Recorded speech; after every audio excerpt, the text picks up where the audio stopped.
3 weeks. That's the number that matters in the northern winter. More than 10,000 Mongols, more than 100 Vikings.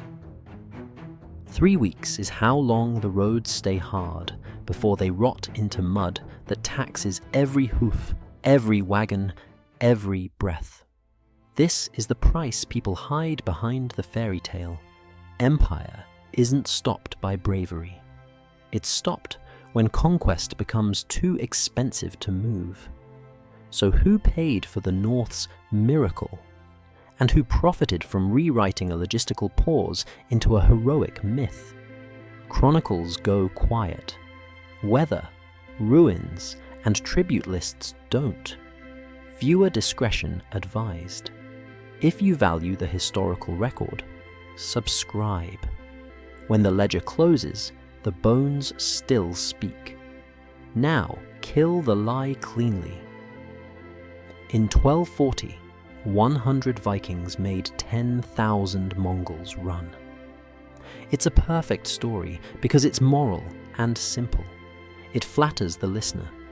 It makes you believe history is a courtroom where courage is evidence and the universe delivers justice on schedule. But history isn't a courtroom. It's a marketplace, and power keeps ledgers. By 1240, the Viking label is already a costume in this region, useful for identity, useful for songs, useful for YouTube thumbnails. The men who actually hold the line in the northern forests are not pagan superheroes. They are hardened survivors of a brittle political world, roost towns and princely courts that can't afford unity and don't trust each other enough to die together. Empires love that kind of landscape. When neighbors compete, conquest doesn't need genius. It needs patience. And the Mongol machine had patience. It didn't just win battles. It engineered obedience. Speed created panic. Panic created surrender. Surrender created tribute. Tribute funded the next campaign. That loop is the real weapon. The empire doesn't have to occupy every tree and marsh.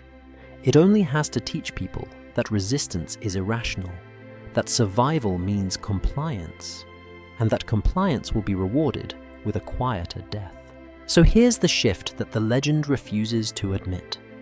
The North is not open steppe. It is forest corridors, ice patches, refrozen melt, and roads so narrow that formations choke on them.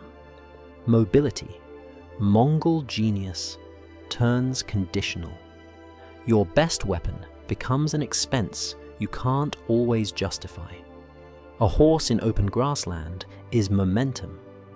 In half-frozen woodland, it's a negotiation that can fail. The first contact in a place like this doesn't look like a cinematic charge. It's worse. It's careful. A branch snaps. A horse snorts. A bowstring draws with a short, efficient rasp. Arrows arrive without warning music, thunk into wood, crack against shield rims, clack off mail rings. Most don't drop a man like theatre. They turn him into a problem. A forearm goes numb, fingers lose grip, a leg starts to drag. In this cold, pain is delayed, then sudden. Hot for a heartbeat, then replaced by a dead ache that makes you clumsy at exactly the wrong time. And every injured body threatens the wall. Haul him back and open a gap, or leave him to sag and let his breathing guide the next volley. The attackers probe. They test. They ride close enough to measure distance, to bait pursuit, to watch for panic, because that's how you collapse infantry without paying full price. But the ground is not neutral. The ground is the Third Army. One horse slips on refrozen melt, and the rider doesn't just fall, he loses control.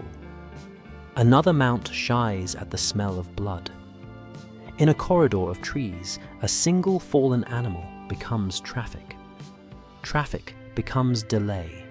Delay becomes vulnerability. That's where the defenders stop being heroes and become technicians of violence. They don't chase glory. They take half steps. They keep shoulders locked. They aim low, not for the armored chest, but for the arithmetic of cavalry.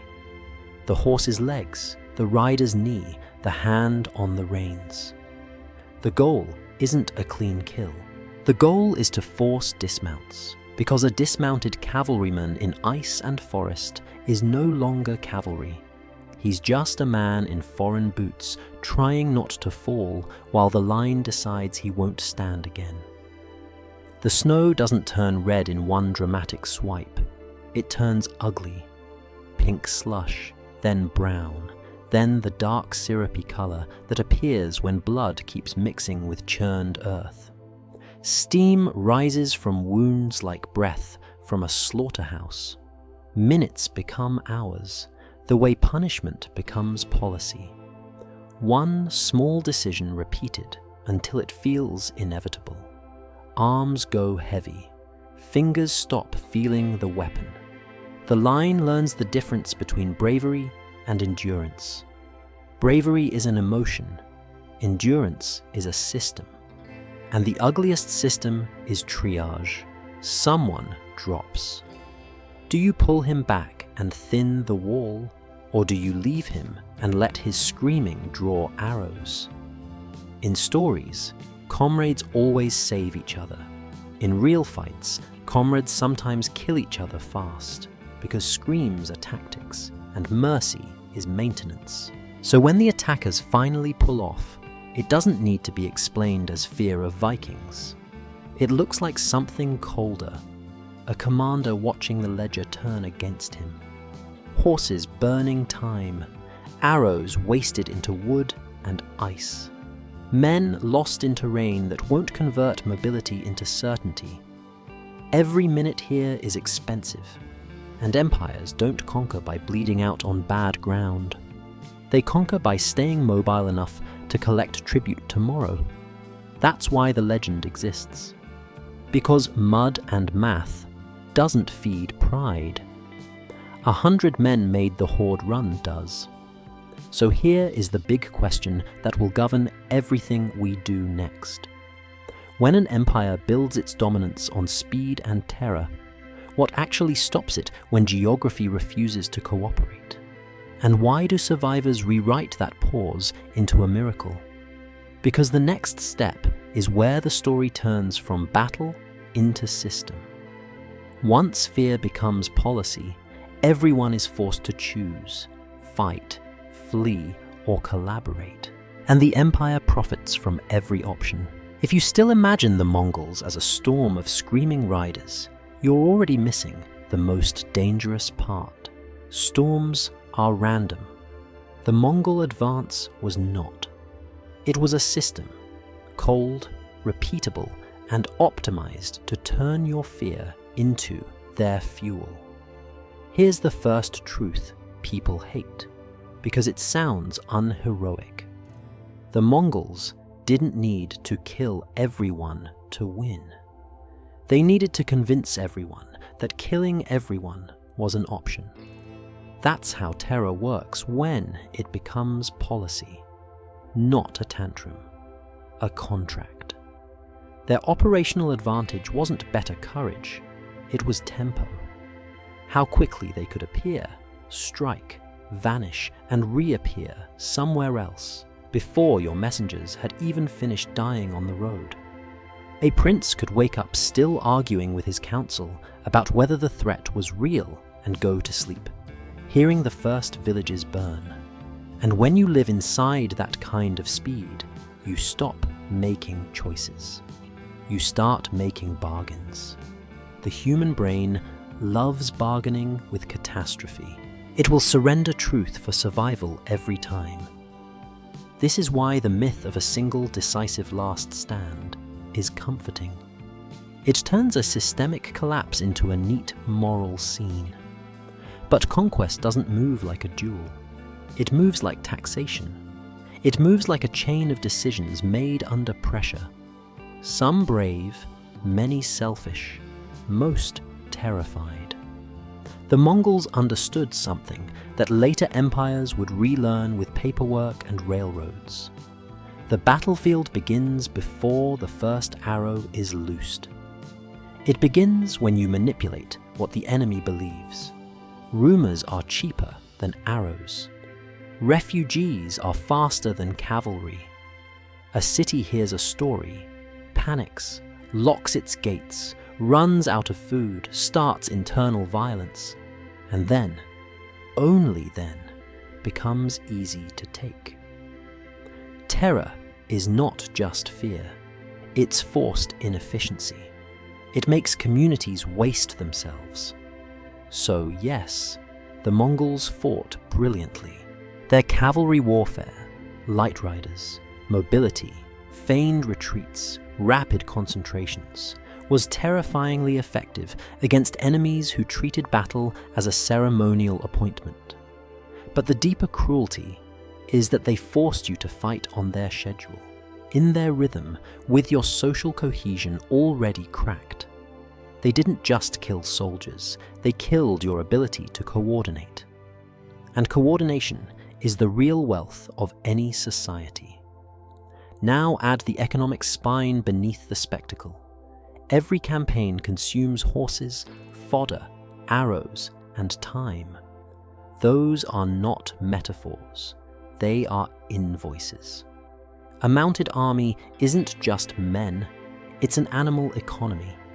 You need feed, you need roots, you need rest, you need discipline strong enough that 10,000 bodies can be moved without becoming 10,000 problems. The Mongols made that machine work by standardizing organization, enforcing strict command structures, and punishing disobedience with a brutality designed to prevent the only thing an empire cannot tolerate: internal chaos. Because here's the secret: an army that moves fast is always one mistake away from breaking itself. That's why the northern forests matter.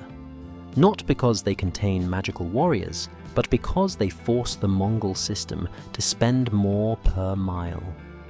Forest corridors narrow your options. Marshes force detours. Rivers decide where you can cross and when. Winter creates a highway and then deletes it. And every detour, every delay, every lost animal, every wasted volley changes the campaign's math. You don't need to defeat the Mongols to make them hesitate. You need to make them pay.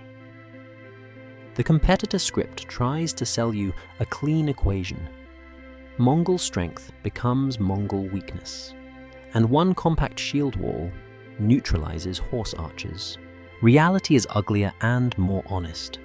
Horse archers don't stop being dangerous because you raise shields. They stop being decisive when terrain prevents them from exploiting what they hit. In open space, they can envelop, harass, withdraw, and return, turning your fatigue into their victory. In broken ground, the same riders must fight closer, recover slower, and accept risk. Risk is the one commodity terror doesn't like to buy when it can avoid it. And that's the real reason silence in the north is plausible. Not as mystical intimidation, but as discipline. The most frightening enemy isn't the one who screams. It's the one who doesn't leak panic. Noise can be courage, sure, but it can also be pleading disguised as pride. Silence is what a community produces when it has practiced suffering long enough to stop performing it. So stop romanticizing the weapons. It's not about axes versus bows. It's about which society can endure pressure without dissolving into internal betrayal. The Mongols weaponized betrayal. They made examples. They offered terms. They gave elites a choice: die with the poor, or live to manage them. That choice, made again and again, was how conquest became governance. It wasn't the arrow that conquered you, it was the bargain you made because you believed the arrow was inevitable. And that brings us to the part the myth can't touch, the Rus principalities. Because the Mongols didn't ride into a unified nation. They rode into a patchwork, princes competing, cities calculating, neighbors nursing old grudges like religion. In that environment, the most lethal Mongol tactic wasn't the feigned retreat. It was letting you believe you could survive alone. So before we talk about Kiev, before we talk about the North's near misses and the stories people tell to survive them, we have to enter the political room where the real battle begins. A table of rulers who don't trust each other enough to admit they're already losing. And here's the turn that should make your stomach drop. What if the Mongols didn't conquer Rus despite its fragmentation? But because that fragmentation was the first tribute the region paid, free of charge. If you want a villain you can point at, you'll pick the Mongols. If you want the mechanism that made them so effective, you have to look at the people they found waiting for them. Already divided, already negotiating, already trained to treat power as something you rent, not something you own. Rus, in this era, is not a single state with one throat to cut. It's a patchwork of princely courts, rival cities, competing dynastic claims, and regional interests that don't line up cleanly even when disaster is obvious. And that isn't because everyone was stupid. It's because the political system rewards fragmentation. Land is inherited, subdivided, re-inherited, fought over, and traded like a living organism being carved into smaller and smaller pieces. Authority isn't centralized. It's contested, constantly. The result is a society that can produce brave men and still fail to produce a unified response. Because bravery isn't the missing ingredient. Coordination is, and coordination costs. It costs food and time. It costs messengers and horses. It costs the willingness to hand command to someone you don't trust. It costs the political humility to admit that your neighbor's survival is linked to yours. In a world where every prince is a creditor and every alliance is a temporary loan, unity is not a virtue. It's a gamble. That's the opening an empire loves. The Mongol advance didn't just smash walls. It exploited the logic of divided elites. A terror machine doesn't need your whole population to be cowardly. It needs a small number of decision makers to be rational. Because when the choice is framed as tribute or annihilation, rationality becomes a weapon against your own people. Elites begin calculating how to preserve themselves, their households, their clergy, their retainers, their status. And the more they calculate, the more they isolate their decisions from the human cost below them. This is where conquest turns from blood to administration. The Mongols understood that fear is cheaper than occupation. If a city believes resistance is suicide, you don't need to garrison every street. You just need to make sure the city's own leaders enforce compliance. That's not a medieval quirk. That is how power works at scale. Outsource the cruelty. Turn local hands into your instruments. Make the conquered pay for the mechanics of their own control. And once that outsourcing begins, it produces a special kind of psychological rot. People aren't just frightened of the invader. They're frightened of their neighbors. They're frightened of their own leaders. They're frightened of being accused of bringing catastrophe down on everyone else. Fear becomes internal policing. It becomes rituals of responsibility that always seem to land on the weakest bodies. So when you hear grand phrases about apocalypse on horseback, hear the quieter truth underneath. Apocalypse is not only fire and screaming. Apocalypse is the moment a city council decides it will survive by sacrificing the countryside. Apocalypse is a prince, deciding that if he can keep his title under new overlords, then history will forgive him. Apocalypse is a community learning to call compromise wisdom, even when it is built on graves. Now add the economic backbone. A region like this runs on tribute, trade routes, and agricultural surplus, grain, livestock, fur, wax, and the taxes that can be squeezed out of them. The Mongols aren't hunting glory for its own sake. They are building a tributary system. Conquest is an investment. It must return revenue, it must return compliance, it must return stability enough to keep extracting. That's why terror is used the way it is. Not as random cruelty, but as a lesson. The lesson is, resist once, and your city becomes an example that makes 10 other cities open their gates. The system is brutally elegant. It turns one massacre into 1,000 surrenders. But elegance requires a certain environment.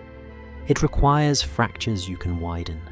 It requires elites who fear losing privilege more than they fear losing legitimacy. It requires a population that has already been trained by its own political order to accept that power is something exercised over them, not with them. In other words, it requires people who have had practice living under competing authorities. Russ had that practice.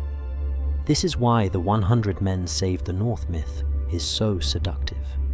It pretends the story is about a single, noble refusal. One clean moment where courage changes everything. It spares you from the uglier reality that most people did not get to choose courage. Most people got to choose between different kinds of loss. And the people who made the most decisive choices were often not the ones who paid the blood price. Because here's the confrontation you're not supposed to stare at. In a fragmented political world, catastrophe doesn't just kill. It reveals who has the right to decide what counts as necessary, who decides when the gates open, who decides when the hostages are handed over, who decides which district burns so another district can bargain. Those decisions don't look heroic in the chronicles. They look like silence, like inevitability, like a paragraph that moves on quickly because naming the collaborators would rip the social fabric apart. And that is the doorway into the north, because the northern cities and war bands that later get costumed as Vikings weren't special because they had better weapons or older gods. They were special because their social structures, hard, disciplined, suspicious, and used to scarcity, could sometimes absorb terror without dissolving into immediate bargaining. Sometimes, not always, but enough to create pauses, delays, and near misses that later generations could inflate into miracles. So before we enter the forests, before we put our hands on the shield and feel how heavy it becomes when it's soaked, frozen, and studded with arrows, we have to ask the question that decides the fate of every so-called last stand in history. When an empire offers you survival at the price of obedience, who gets to sign that contract for everyone else? The word Viking is doing most of the work in your competitor's script, not the evidence, not the sources, the word. Because Viking comes preloaded with a fantasy package. Pagan rage, two-handed axes, death songs, Men who don't feel pain, men who treat dying like winning. It's convenient. It turns a messy medieval borderland into a clean duel between archetypes, steppe versus saga.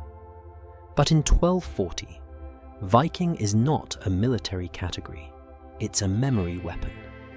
Yes, the North had a Viking past. Yes, Varangians once travelled those river arteries from the Baltic toward the Black Sea, and yes, Varangian became a kind of brand. Merchant, mercenary, bodyguard, foreign muscle with a reputation. But by the time Batu's campaigns have ripped through the Ruslands, the heroic Viking age is already a ghost people keep wearing like armor. And ghosts are useful, because ghosts don't ask you to explain your compromises.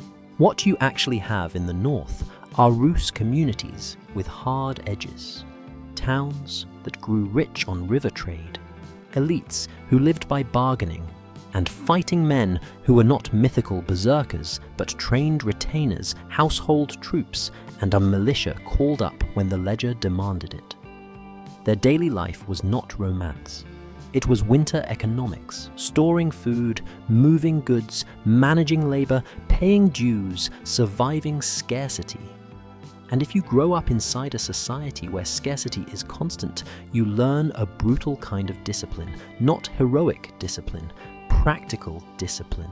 The discipline of not wasting motion, not wasting breath, not wasting panic. That's the first way to make the battle feel real. Stop making it about old gods and make it about systems. A warband in 1240 doesn't fight because it wants Valhalla. It fights because if it doesn't, the price will be collected in grain, in hostages, in humiliation, in the quiet destruction of its future. And that kind of fear doesn't produce dramatic speeches. It produces clenched jaws and ugly decisions. The second correction is even more important.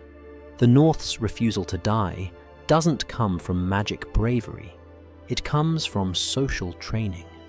A shield wall is not a spontaneous act of courage. It is a technique you can only use if men trust the man beside them not to run. And that trust isn't a feeling, it's enforcement, it's reputation, it's oath, it's shame. It's the knowledge that if you break the line, you don't merely risk death, you guarantee it for your neighbor. The line is a contract written in bodies. You keep it because the alternative is being remembered as the man who sold everyone else. That's why silence matters, but not in the way the myth says. Silence is not a spell to psychologically break thousands of mounted veterans. Silence is what happens when your fighters understand the first law of being hunted. Information kills. The Mongol way of war is built on reading weakness, seeing who flinches, who chases, who opens gaps. Noise is leakage. Movement is leakage. Disorganized courage is leakage. So the most frightening thing a small force can do is not to roar. It's to deny the enemy data. Now, the competitor script wants you to believe the Mongols had never encountered this before. That's also fantasy. The Mongols fought disciplined opponents and fortified cities across Eurasia. They encountered stubbornness. They encountered courage. They encountered fanatics who chose death. That's not what made them hesitate in the north. What made them cautious was the environment that made their standard solutions cost more than they returned. And here the Viking costume becomes toxic, because it keeps you staring at weapons instead of constraints. It makes you believe the axis of history is the axe, but the axis of history is the supply line. You can't feed 10,000 horses by willing it. You can't keep arrows dry in wet forest campaigns without planning. You can't maintain tempo when roads narrow and rivers decide the schedule. A legend that focuses on unbreakable men is always trying to hide a more humiliating truth. Sometimes, the empire is not stopped by another empire. It is stopped by friction. And friction is what a northern society understands intimately. These people don't need to be superhuman to be dangerous. They only need to be consistent. The idea of a last free band makes good drama, but what's historically plausible is something colder. A handful of organized fighters attached to a local elite, reinforced by townsmen who know the land, operating under a simple goal: deny easy victory, deny easy movement, deny the enemy the psychological high of watching you panic. They don't need to annihilate the invader. They need to make the invader spend. This is where the political psychology turns ugly. Because the North's heroism isn't just about courage under arrows. It's about what kind of society can resist terror without collapsing into immediate bargaining. And bargaining is not always cowardice. Bargaining is often survival. The terrifying part is that terror forces moral choices into economic ones. It forces you to ask, how many bodies are we willing to exchange for 1 week of time, for 1 month of delayed conquest, for 1 winter of breathing room? Legends answer those questions with a clean story. They stood, they won, the invincible fled. But real history doesn't give you clean victories. It gives you delays purchased with mangled fingers and frozen wounds.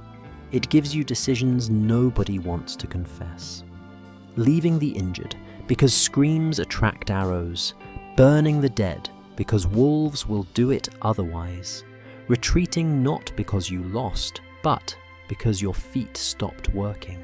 So if we're going to tell this story honestly, we have to stop worshipping the Viking mask and start watching the battlefield as a machine.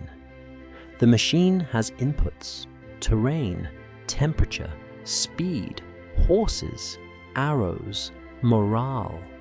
The machine has outputs: time gained, casualties paid, fear multiplied, tribute extracted. And now we're ready to enter the real villain of the Northern Campaign.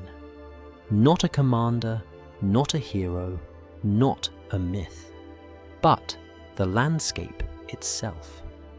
Because once the fighting moves off open ground and into forest corridors, frozen rivers and marsh edges, the Mongol doctrine doesn't stop being brilliant.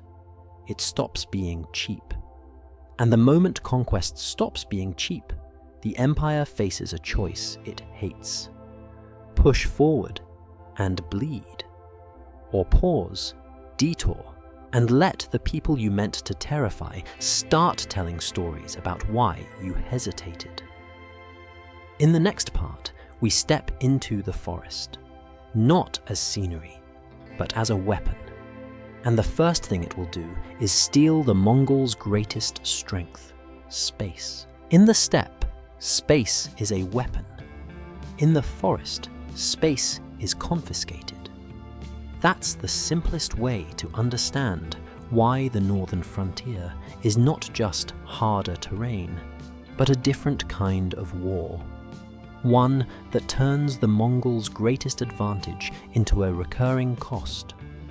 The Mongols do not win because they are braver.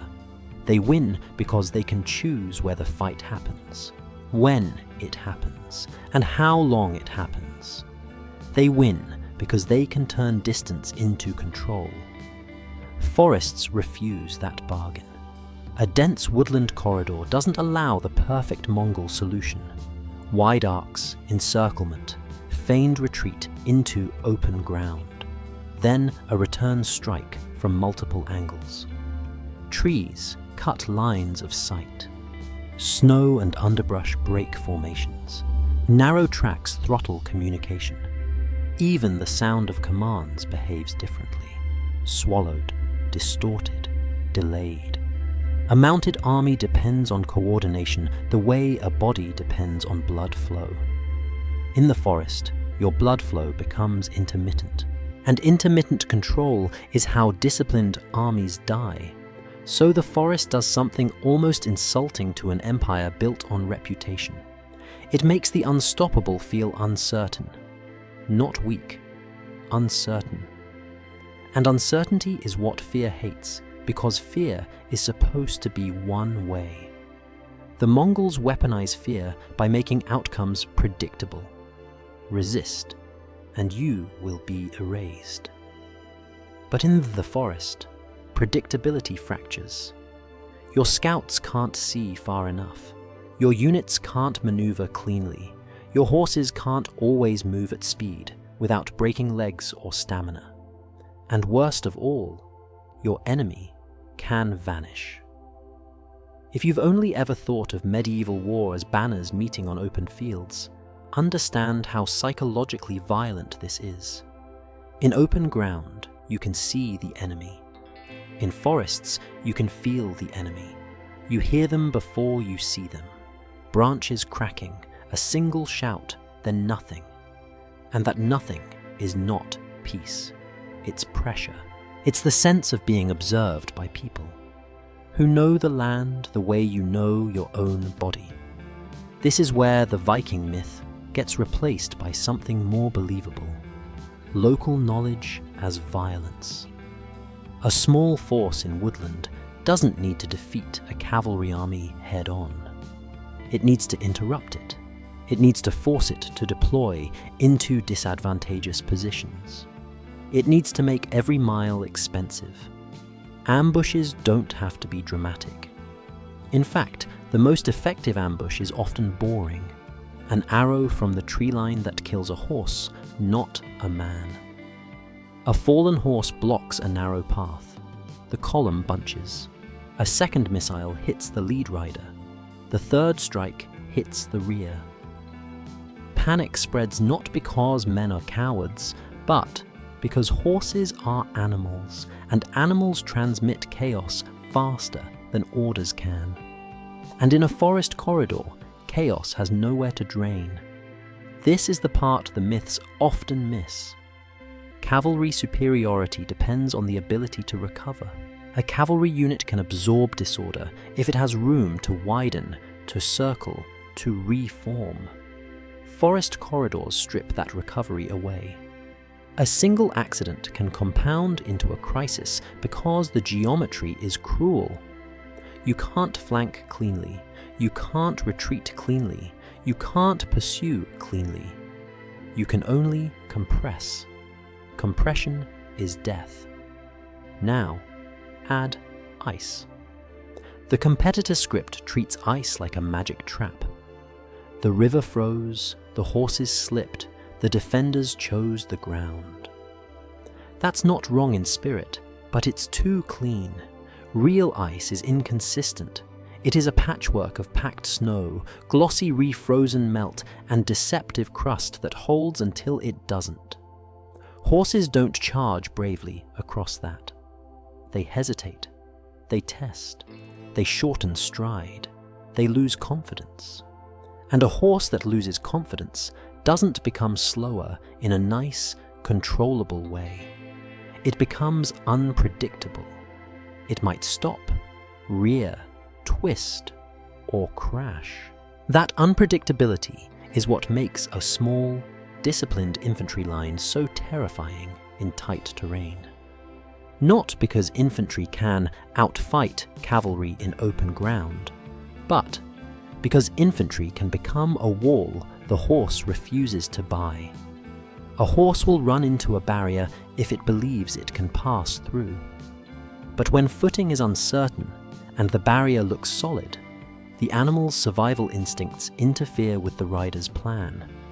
People write wars as human will. In truth, wars run on animal will too, and animals are not loyal to empires. This is why the Mongols' psychological warfare doesn't land the same way here. Drums, standards, screams, those are meant to break morale before contact. But forests already break morale through ambiguity. The enemy's silence becomes credible, not because it's mystical, but because the environment amplifies it. The forest makes you feel watched. Silence makes you feel measured. And being measured is worse than being threatened, because it suggests the enemy has a plan and you are inside it. So, what does a real northern stand look like under these conditions? It's not 8 hours of glorious melee. It's repeated contacts, probes, withdrawals, quick violence at close range because space collapses, men slipping in slush, shields that swell with wet and freeze at the edges, fingers that lose sensation until a weapon drops without permission. Not a cinematic red carpet of blood, but ugly brown slurry where you can't tell earth from flesh. And the casualties aren't just dead men, they're dead horses, wounded mounts, broken harnesses, lost arrows, time wasted restarting formation. Every one of those is a cost line in the ledger of conquest. Empires can afford casualties if they get territory. But terrain that turns every mile into a casualty factory forces a different kind of fear of attrition without reward. That is how forests cancel invincibility. They don't defeat the Mongols in one glorious scene. They strip the Mongols of the thing that makes them inevitable: low-cost dominance. The more an empire must pay for each step, the more it has to justify why it is stepping there at all. And this is where our story turns toward the moment that later becomes myth. The approach toward Novgorod, the decision to pull back, and the human need to explain that decision as something heroic. Because the truth, mud, thaw, and operational cost doesn't sing well in a hall. But it is the truth that kept people alive. In the next part, the weather itself will take the stage. Not as backdrop, as a ruler, because in the north, the most powerful sovereign is not a Khan or a prince, it's the season.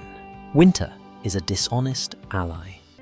It smiles at you with speed, then bills you with collapse. In the northern theatre, the difference between conquest and catastrophe can be a week of weather. Frozen rivers become highways, marshes harden into passable ground, snow flattens the uglier obstacles and turns the landscape into something that looks, briefly, like steppe. This is why winter campaigns tempt armies. Winter promises movement. It promises surprise. It promises that the enemy will be hungry, slow, and desperate. But winter is not a stable condition. It's a timer. The moment temperatures wobble, the road becomes a trap that doesn't announce itself. Ice doesn't melt politely. It rots. It turns glossy in patches, then collapses into slush, then refreezes overnight into jagged cruelty. A horse can take 10 steps safely and then lose its legs on the 11th. A wagon wheel can roll smoothly and then vanish into brown water that looks solid until it isn't. In this environment, the enemy doesn't need to defeat you in battle.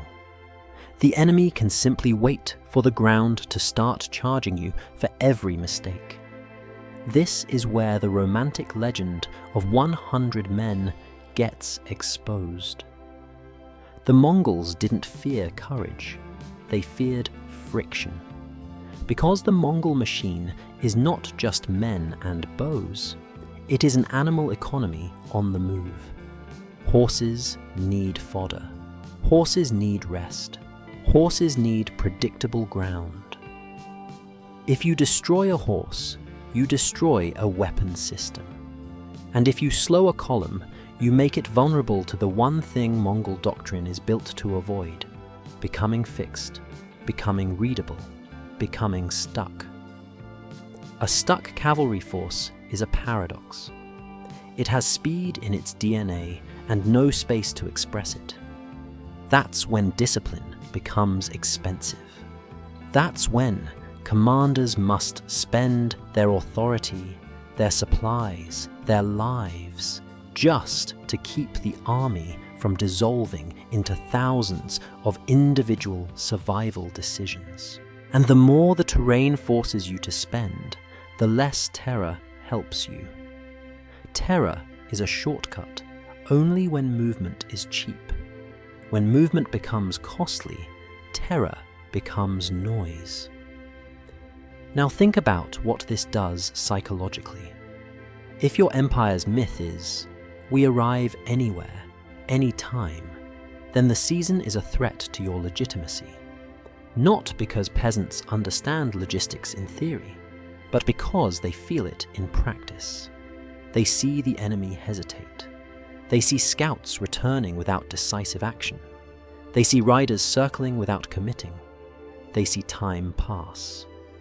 And time passing is the one thing terror cannot allow, because time allows people to make plans.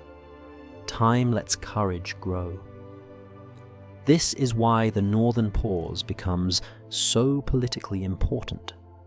Not just militarily, politically. A conqueror can slaughter a city and still be obeyed. But a conqueror who hesitates teaches a different lesson. The conqueror is not destiny. The conqueror is a machine with conditions. And once people learn that your power has conditions, they start testing them. They start gambling. They start asking, what if we can survive until the thaw? What if we can hold until the rivers break? What if we can make the enemy bleed for every mile? Empires hate what if. What if is rebellion's oxygen. In the competitor's script, ice is a theatrical prop, horses slipping while heroic men roar. In a more honest version, ice is not a prop. It is a policy maker. It dictates the viable routes. It dictates the daily distance you can safely march. It dictates whether your horses are weapons or liabilities. It dictates whether your messengers arrive in hours or die in a ditch that nobody finds until spring. And those dictations create a kind of warfare the chronicles often don't love to describe. Not grand clashes, but a chain of small failures that accumulate into strategic decisions.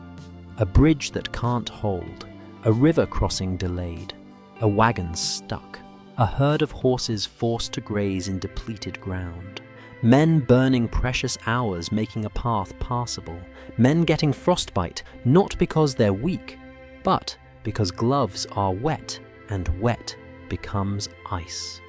This is the violence of climate.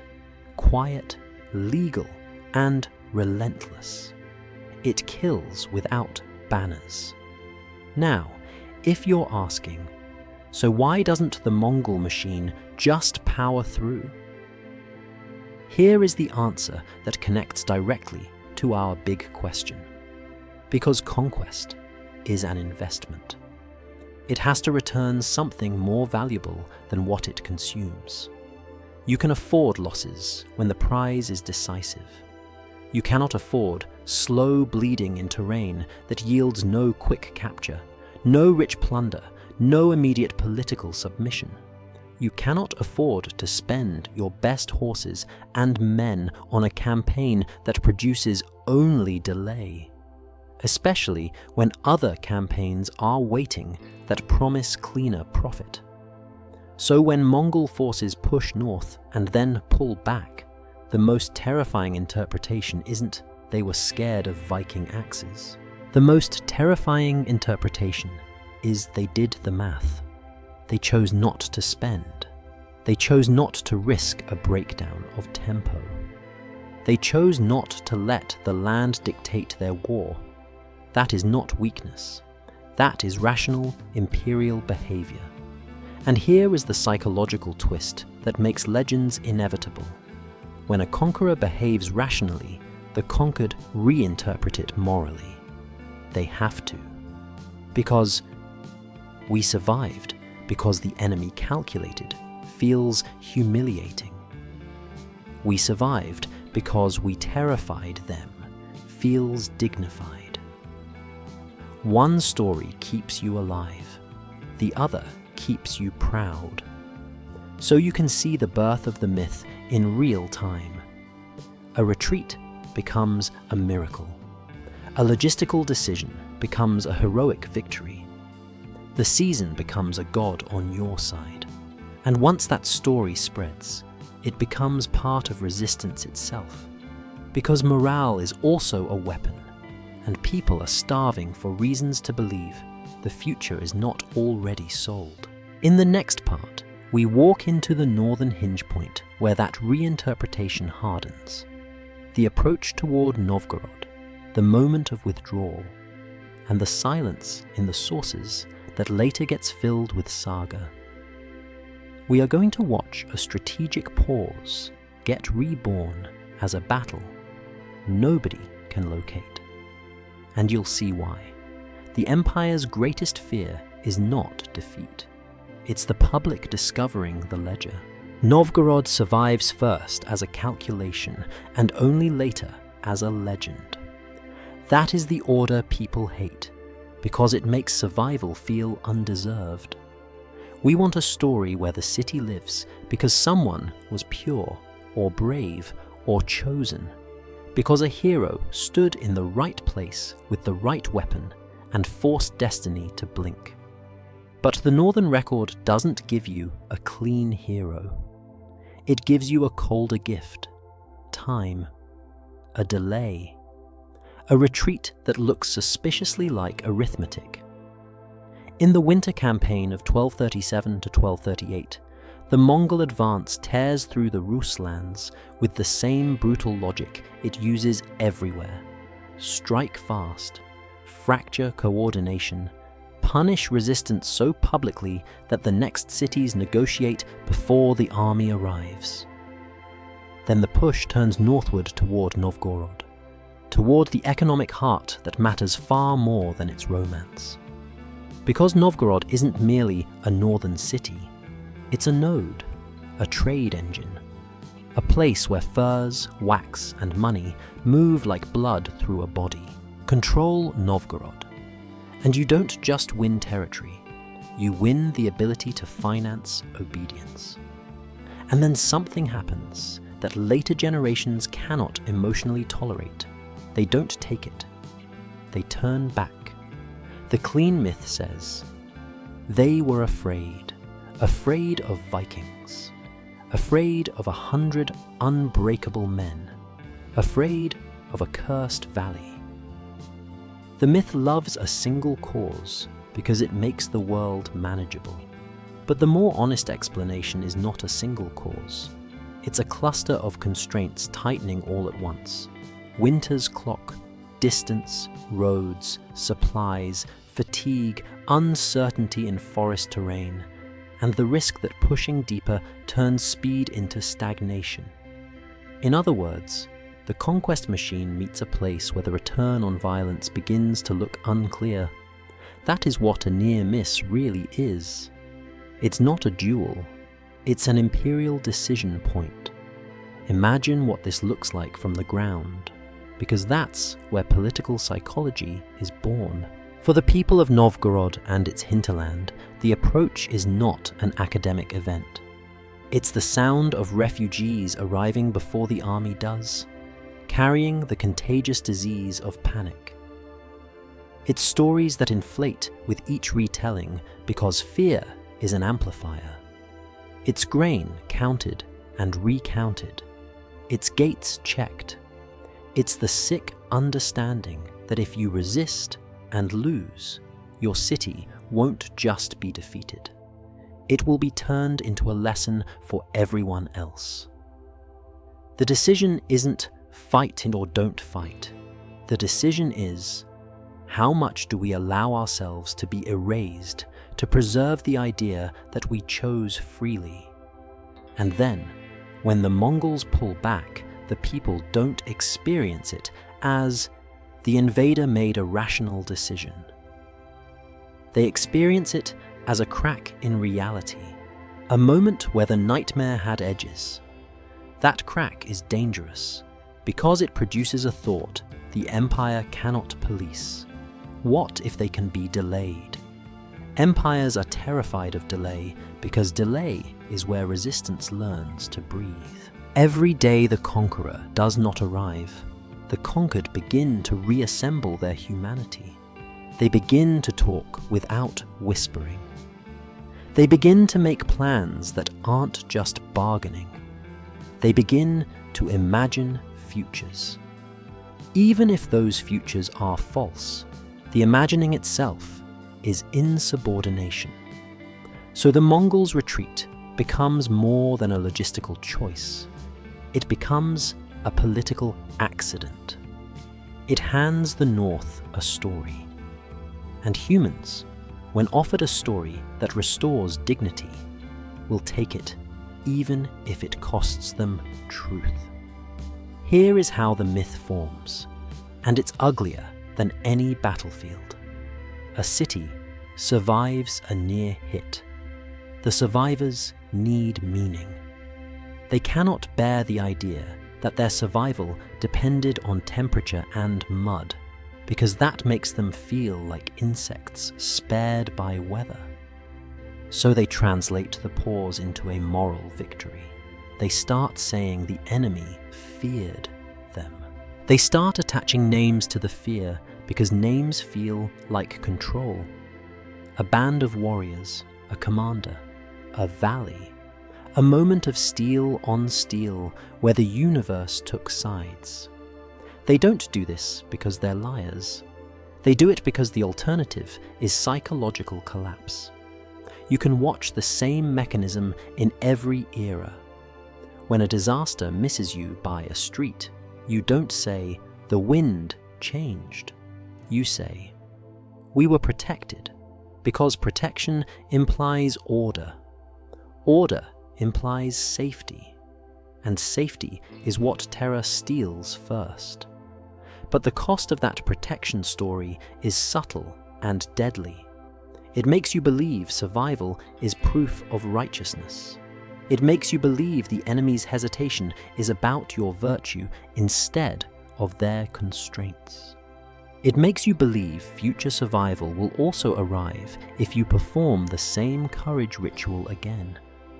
And that belief can get people killed because it teaches them to replace strategy with identity.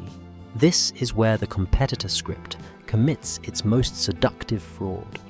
It claims a single cinematic stand changed the course of an empire. In reality, what changes the course is not a single stand. It's the empire's inability or unwillingness to pay unlimited cost for limited gain.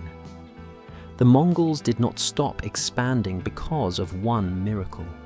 They adjusted, they rerouted, they punished elsewhere, they sought cleaner returns.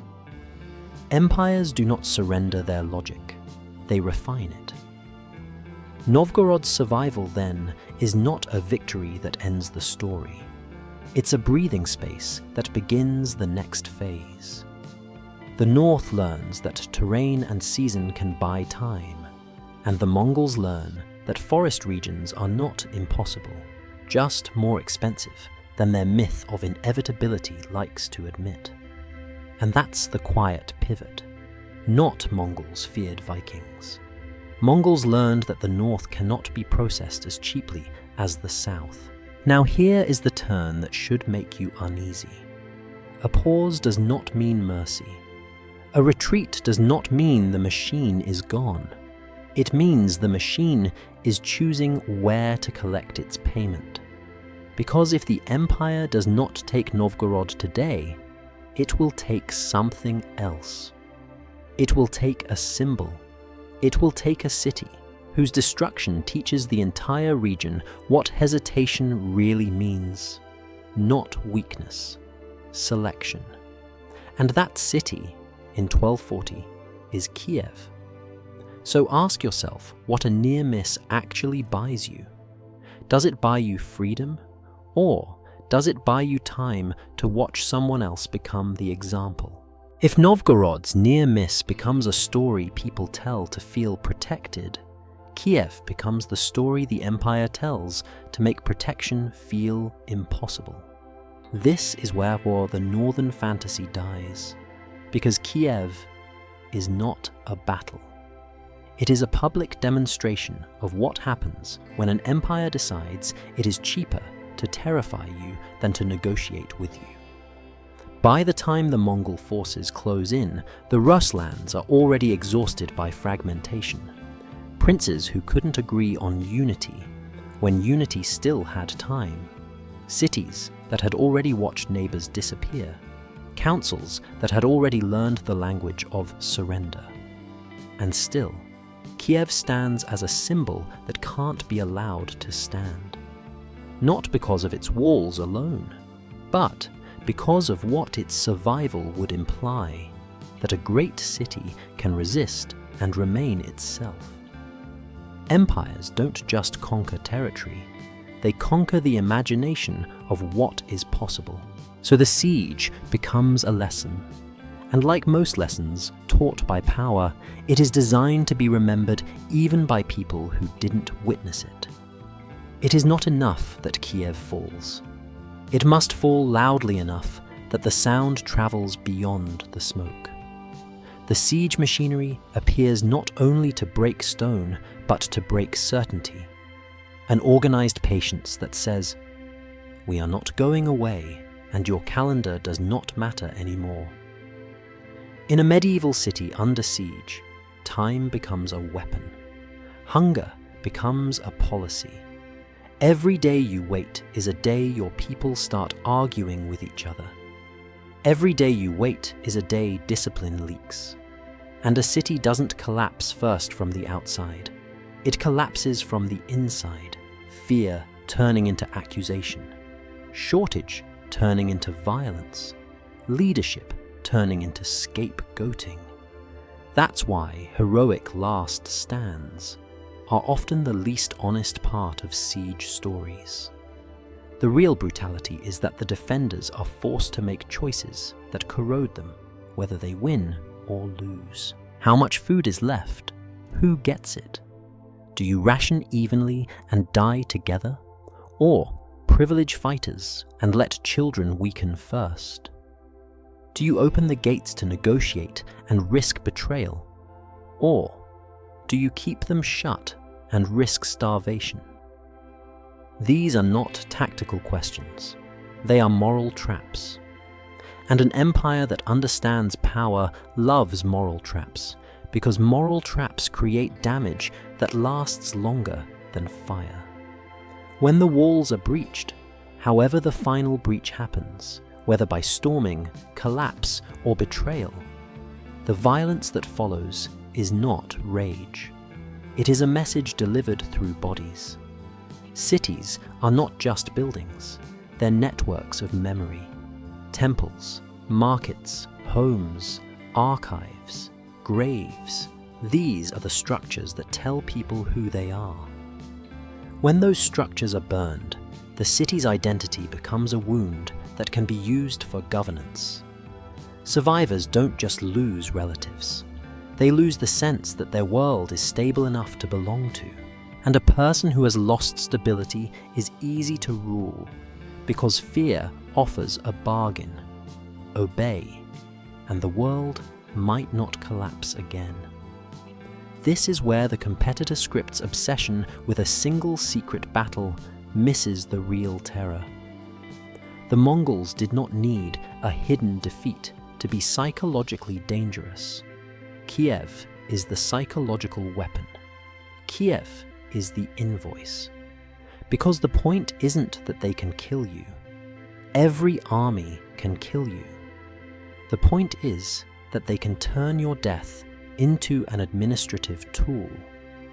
The point is that they can make your neighbor pay attention.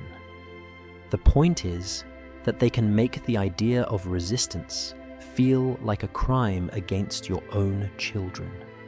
The empire doesn't just threaten your life. It threatens the moral comfort of your community. It makes you fear not only dying, but being responsible for others dying.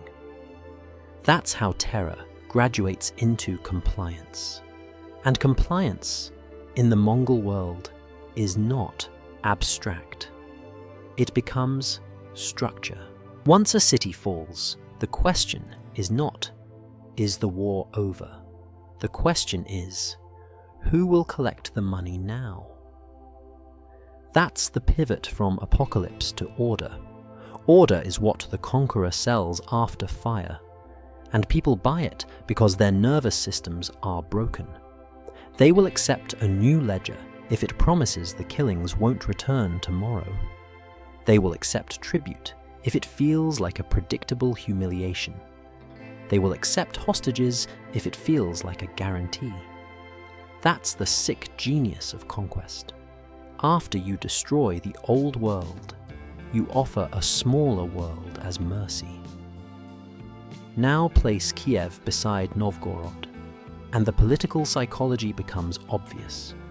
A pause in the north creates hope. The destruction in the south destroys the legitimacy of hope. Together, they teach the region a new emotional rhythm. Relief followed by horror. Horror followed by bargaining. That rhythm is control. People who live inside that rhythm stop organizing for freedom and start organizing for survival. And that is why the 100 Men Scared the Mongols story is so attractive. It's a psychological counterspell. It's the mind trying to reclaim dignity from a landscape of humiliation. But dignity does not stop tribute collectors. Dignity does not rebuild burned neighborhoods. Dignity does not protect you when the next demand arrives with official language and a deadline. This is the moment the conquered begin to learn the darkest lesson of empire. You can survive the battle and still lose the future. You can keep breathing and still become a resource. So after Kiev, the war is not over. It is reorganized. It becomes quieter, more bureaucratic, and therefore more permanent.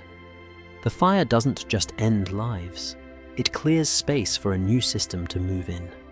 A system that doesn't need to ride into every forest to control it. It only needs your leaders to collect, your towns to comply, your fear to self-police. And that is where we go next. Because the most frightening stage of conquest is not the burning city.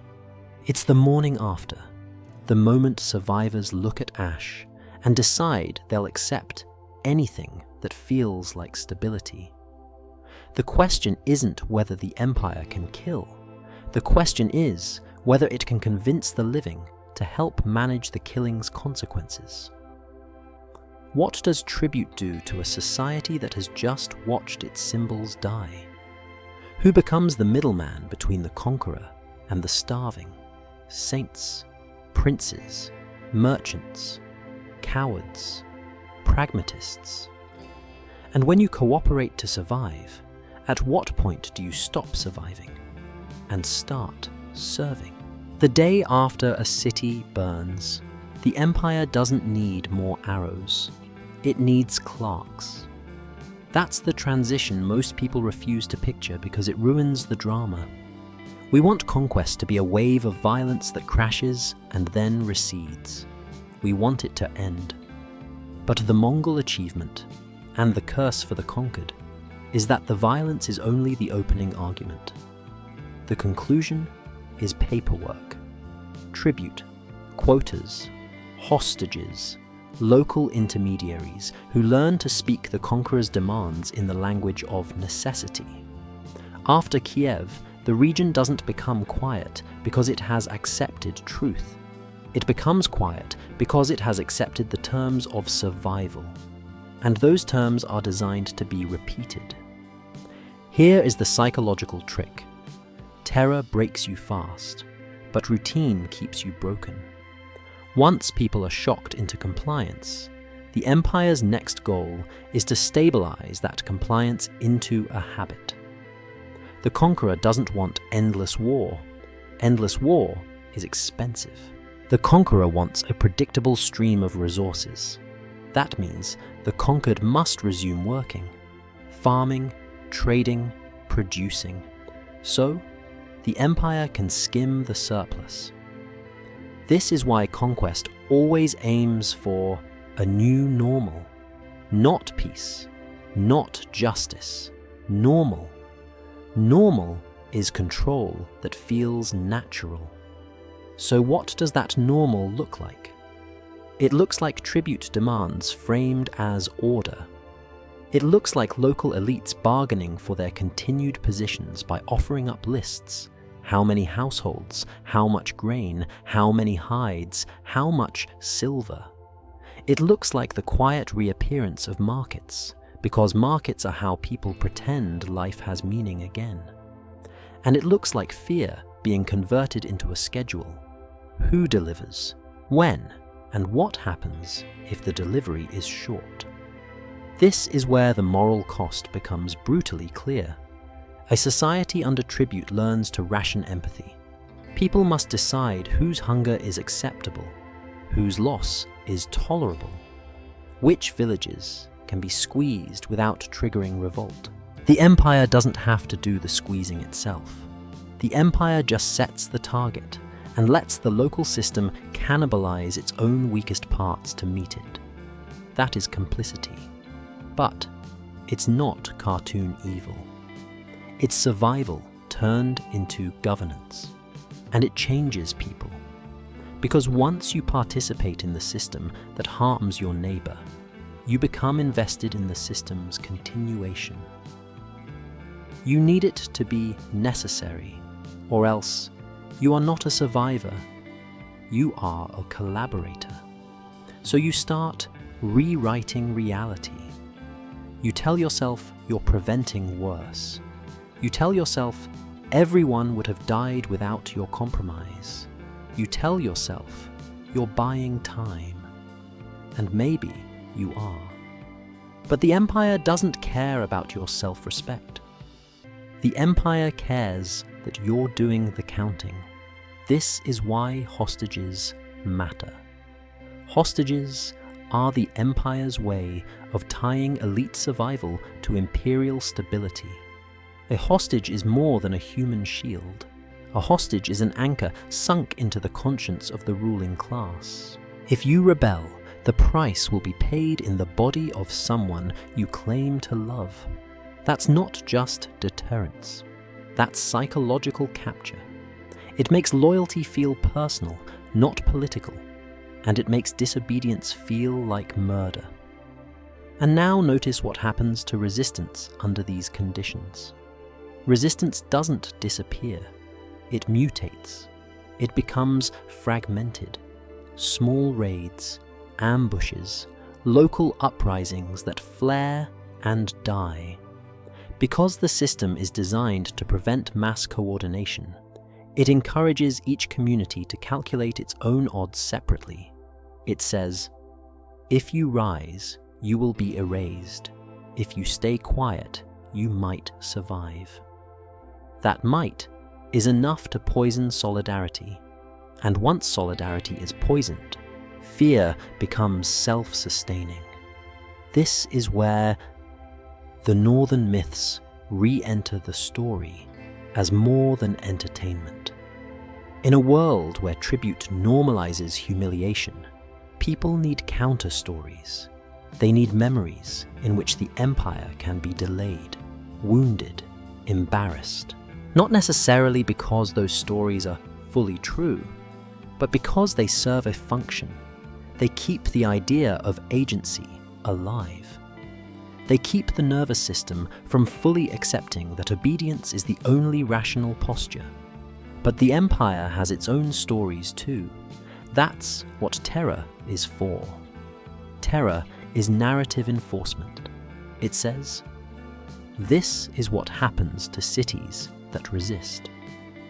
It turns burned neighborhoods into propaganda that no singer needs to exaggerate. And the quiet genius of the system is that the conquered help distribute that propaganda because they repeat it as warning. Don't do it. Don't provoke them. Think of the children. The empire doesn't need to police speech when fear polices speech. It doesn't need to spread rumors when refugees do it for free. It doesn't need to invent inevitability when the conquered are terrified of being the exception. So now we arrive at the philosophical center of our big question. The Mongols' power isn't just in killing. It's in how efficiently they turn people into managers of their own defeat. They create a world where being realistic means cooperating with your own exploitation. They create a world where ethics get recoded as accounting. How many deaths are acceptable to avoid a larger massacre? How much tribute can be extracted before a village collapses? How many sons can you surrender as hostages before you stop being a ruler and start being a recruiter for your conqueror? And the more a society asks those questions, the less it asks the question that could actually threaten the empire. How do we rebuild collective will? Because collective will is the only thing terror cannot purchase cheaply. Which brings us to the northern squeeze and the twist that the myth hides. Novgorod isn't just saved by forests and thaw. It's also pressured from the west at the same time, by enemies who don't ride like Mongols but still want control, trade and obedience. The north is not simply resisting one empire. It is being negotiated over by multiple powers. And when you're squeezed from two directions, the temptation to invent a clean, heroic identity becomes overwhelming. You need a story that makes survival feel like destiny, because otherwise it just feels like being trapped.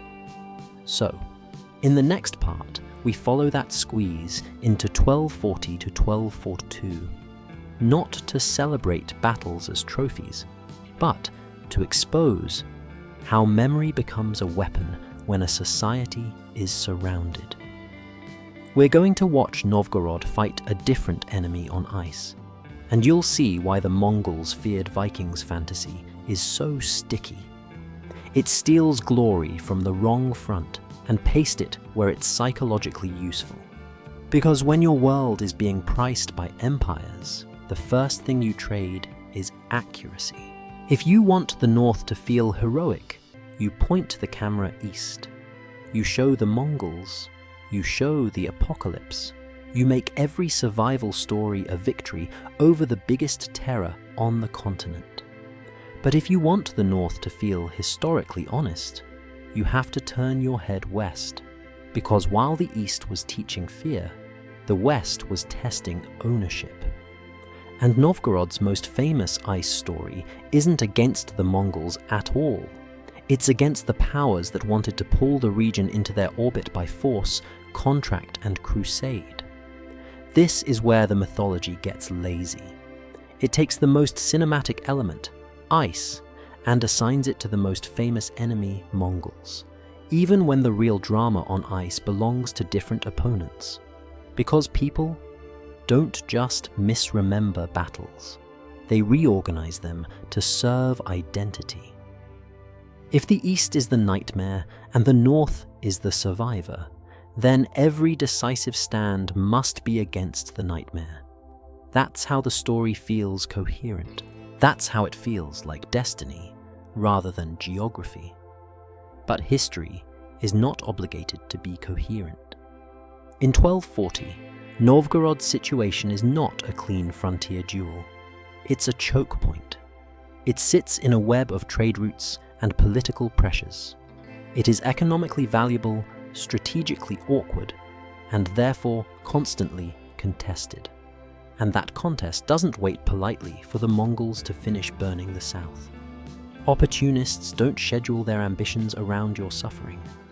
So while the Mongol threat shapes the psychological climate, fear, bargaining, the new normal of tribute, Novgorod is also dealing with pressure from the West.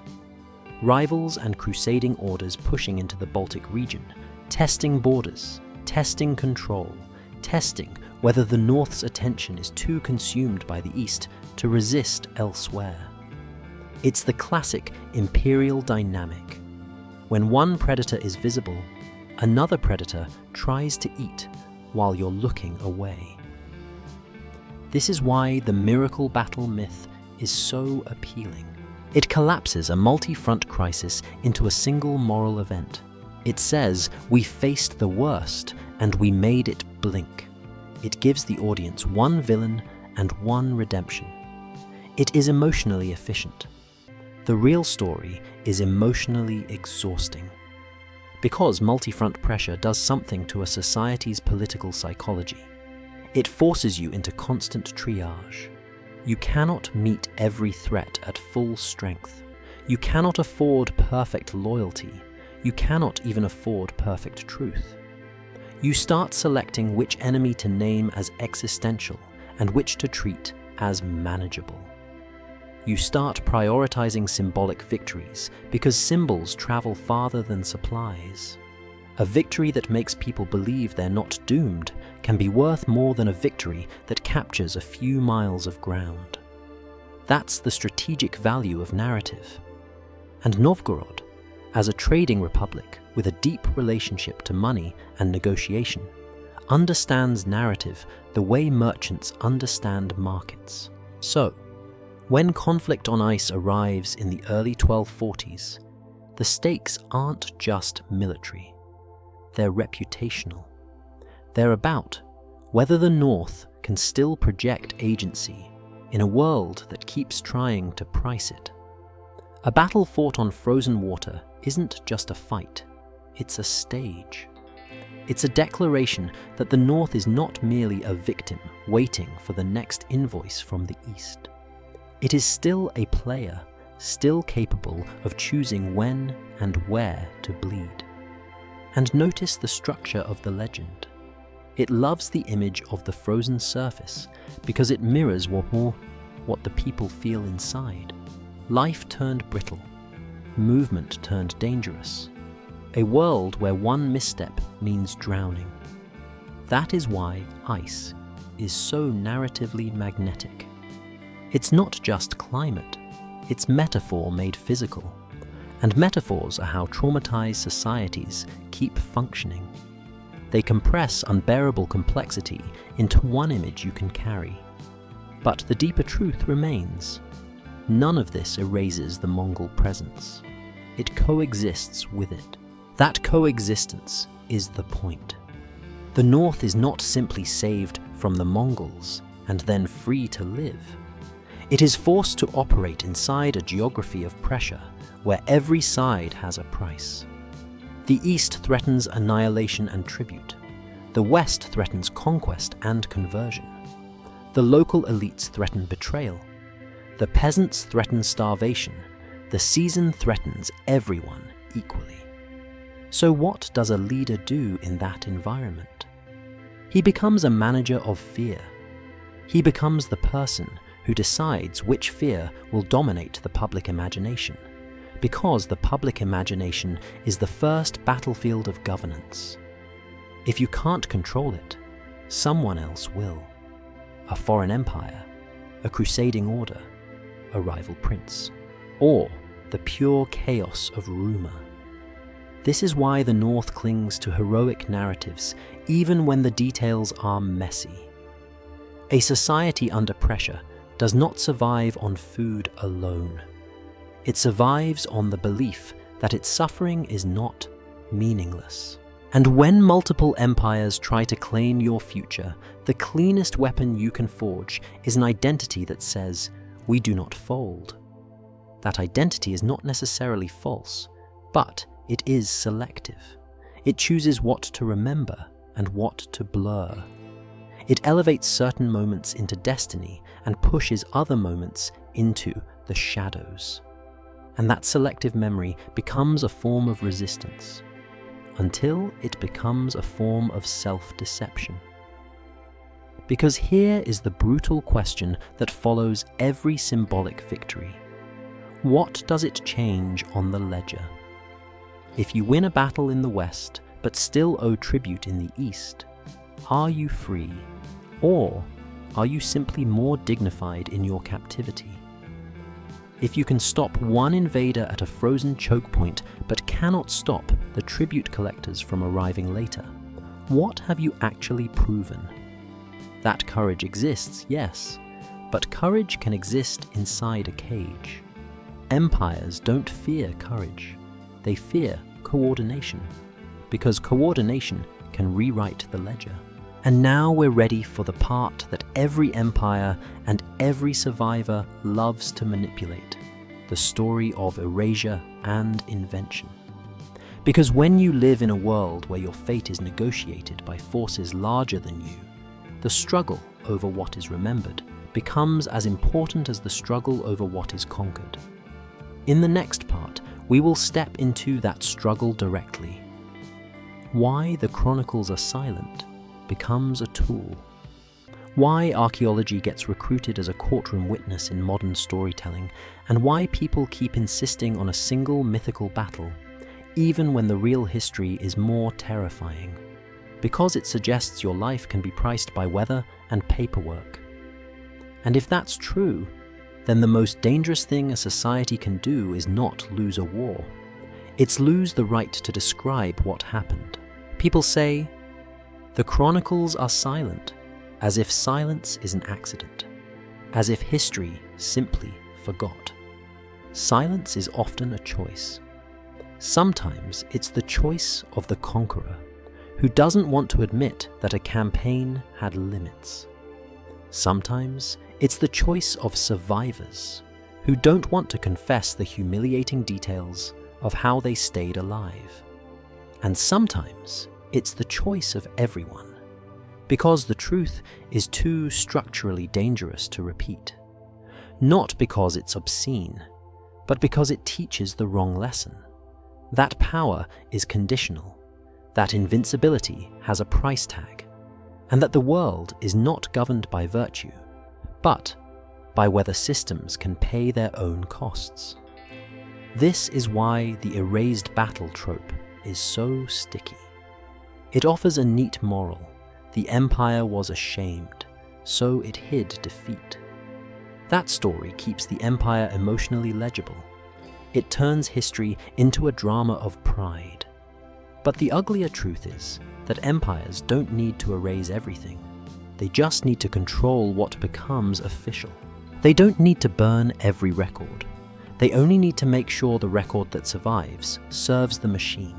Tribute, hierarchy, legitimacy, inevitability. And survivors do the same thing from the other direction. They control memory to keep themselves from breaking. Because here is what trauma does to a society. It creates a hunger for a story that cleans pain into meaning.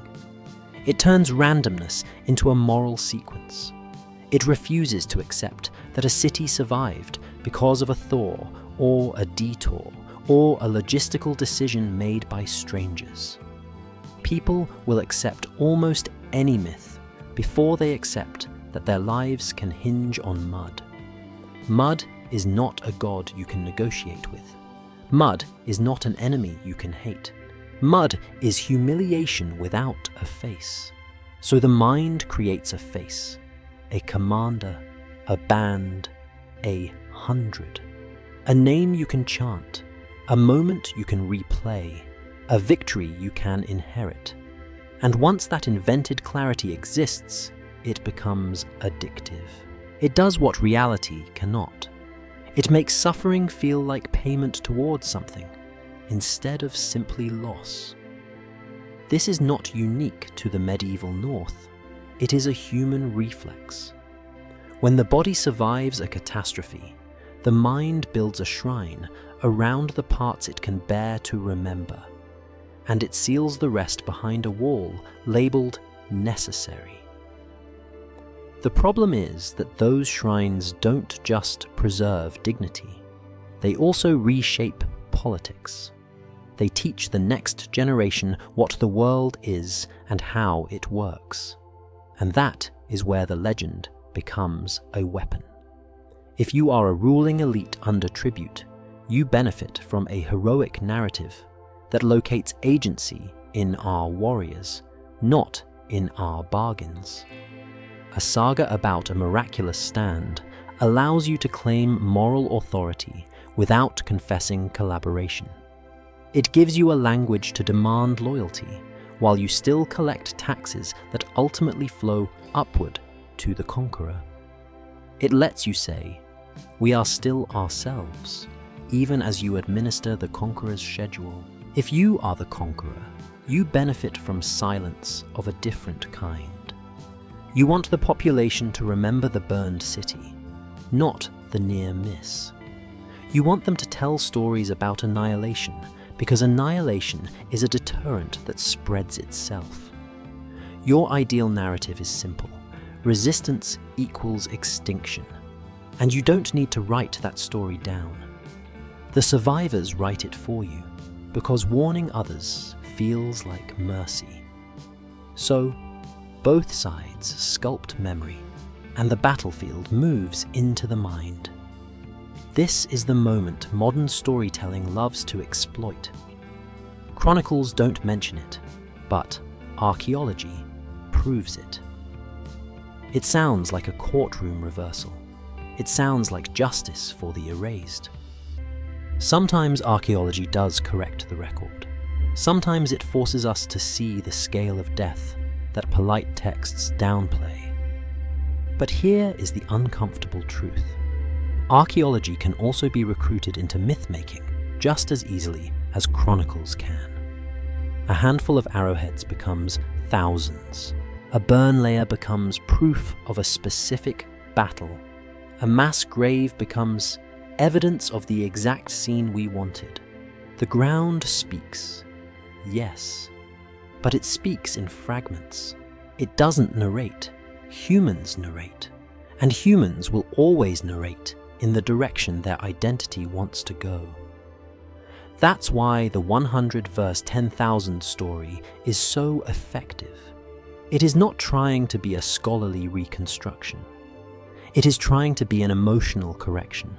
It takes a world where people were priced by empires, and it gives them a moment where they price the empire back. It turns tribute into revenge. It turns survival into dominance. It turns a pause into a victory. And it does something even more valuable. It restores moral hierarchy. In the myth, the small band is pure, and the empire is punished. In reality, the empire might retreat for logistics and return elsewhere to burn a symbol city, to reassert inevitability. In reality, purity is rare and compromise is common. In reality, some people survive because they collaborated, and others die because they refused. And both are forced to live inside a story that pretends the difference was simply courage. So the legend is not just entertainment, it is a moral alibi. And here is the most confrontational part. Alibis are useful, but they are dangerous. They can keep a society alive psychologically, but they can also keep it trapped politically. When you teach people that survival comes from heroic identity rather than strategic coordination, you teach them to wait for miracles instead of building systems. You teach them to worship the past instead of studying the present. You teach them to confuse dignity with freedom. Which brings us back to our big question, because now it sharpens into its final shape. When an empire's dominance is built on speed and terror, the thing that truly threatens it is not a single brave scene. It's the discovery that the empire is governed by costs. That discovery is what myths both reveal and conceal at the same time, So here's the twist we have to face before the ending. What if the legend isn't primarily about humiliating the Mongols?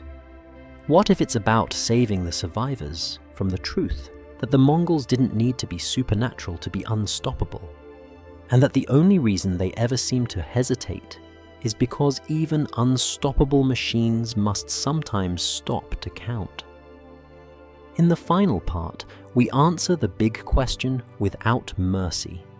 What actually stops an empire, what actually makes it turn, and why the most frightening enemy isn't the horse archer, it's the ledger that decides whether your suffering is worth it. And once you see that ledger, you'll understand why everyone, conqueror and conquered, rushes to cover it with songs. We can finally answer the big question, because now you've seen the mechanism without the costume. When an empire builds its dominance on speed and terror, what actually stops it when geography refuses to cooperate? And why do survivors rewrite that pause into a miracle? Empires don't stop when they meet bravery. They meet bravery everywhere. They stop when cost outruns return. That's the ugly truth, hiding behind every romantic last stand. The Mongols were terrifying not because they were irrational monsters, but because they were rational power on horseback. They converted movement into panic, panic into surrender, surrender into tribute. They didn't just conquer. They stabilized conquest into a system that could pay for itself. Terror was not the opposite of administration. Terror was the opening paragraph of administration. And that is why the North matters. Not as a stage for magical Vikings, but as an environment that taxes the machine. Forest corridors, marsh edges, narrow routes, uncertain ice, spring thaw. These do not defeat the Mongols in a clean battle. They introduce friction. They introduce delays. They increase the chance of small failures compounding into strategic risk. They raise the price of each mile. When you hear that Mongol forces pressed north and then turned back before taking Novgorod, don't reach for supernatural explanations. Reach for the ledger. Ask what the campaign was spending: horses, arrows, time, cohesion, and what it was gaining. Ask what pushing deeper would have risked: a breakdown of tempo, a fight in terrain that prevents clean encirclement, an attritional bleed that buys no decisive capture, no immediate tribute, no political submission strong enough to justify the expense. That retreat, then, isn't a fairy tale. It's imperial rationality. But rationality creates a problem for both sides. For the conqueror, rationality admits limits. It suggests the empire is not destiny, but a machine with conditions. And the moment the conquered learn your power has conditions, they begin testing them. They begin organizing around weather. They begin using terrain as policy. They begin gambling on time. That is why empires cultivate the opposite impression: inevitability. They want your nervous system to give up before your city walls do. They want you to believe resistance is not only dangerous, but pointless. For the survivors, rationality is humiliating. We lived because the invader did the math. Doesn't feel like dignity. It feels like being spared by a stranger's schedule.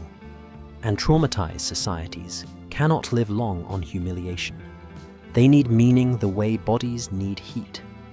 So they take the pause and translate it into a moral victory. They manufacture a clean moment.